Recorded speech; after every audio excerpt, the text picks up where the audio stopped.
الكريم أما بعد فأعوذ بالله من الشيطان الرجيم بسم الله الرحمن الرحيم من المؤمنين رجال صدقوا ما عاهدوا الله عليه فمنهم من قضى نحبه ومنهم من ينتظر. یہ غازی یہ تیرے پر اسرار بندے، یہ غازی یہ تیرے پر اسرار بندے جنہیں تو نے بخشا ہے ذوق خدائی.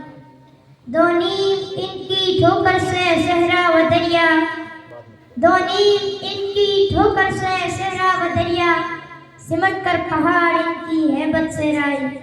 محترم حاضرین کرام، معزز اساتذہ اعزام اور تاریخ اسلام سے دلچسپی رکھنے والے میرے عزیز دوستوں اور ساتھیوں، میری زبان تو چھوٹی ہے لیکن اس پررونق محفل میں اپنے ماضی کی یاد دہرانے کے لیے ایک عظیم موضوع لے کر آیا ہوں، کیونکہ آج میں جس شخصیت پر نقد کشائی کرنے جا رہا ہوں وہ تاریخ کے ان درخشندہ اور تابندہ ستاروں میں سے ایک ہے جنہوں نے اپنی شجاعت اور غیرت ایمانی سے نہ صرف ایک عہد کو بدل دیا بلکہ آنے والی نسلوں کے لیے مشعل راہ بن گئے.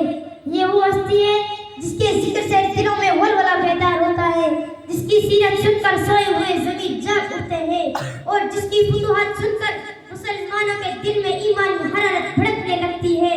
جی ہاں، میں بات کر رہا ہوں اس عظیم مرد مجاہد کی جو ظالم کے لیے پیغام قہر اور مظلوم کے لیے سراپا رحمت تھے، جس کے نام سے صلیبی طاقتیں لرزتی تھی، جس کے ذکر سے آج بھی تاریخ کا سینہ فخر سے چوڑا ہو جاتا ہے.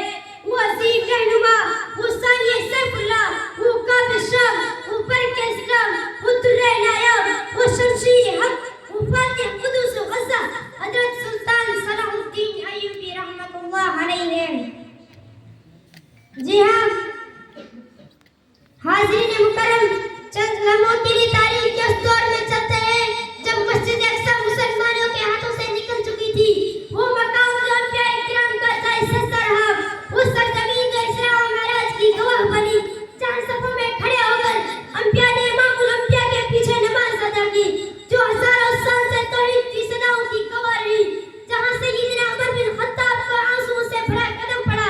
وہی پاکیزہ خطہ دشمنان دین کے ناپاک قدموں تلے پامال ہو چکا تھا اور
اور یک یک سب کو معاف کر دیا۔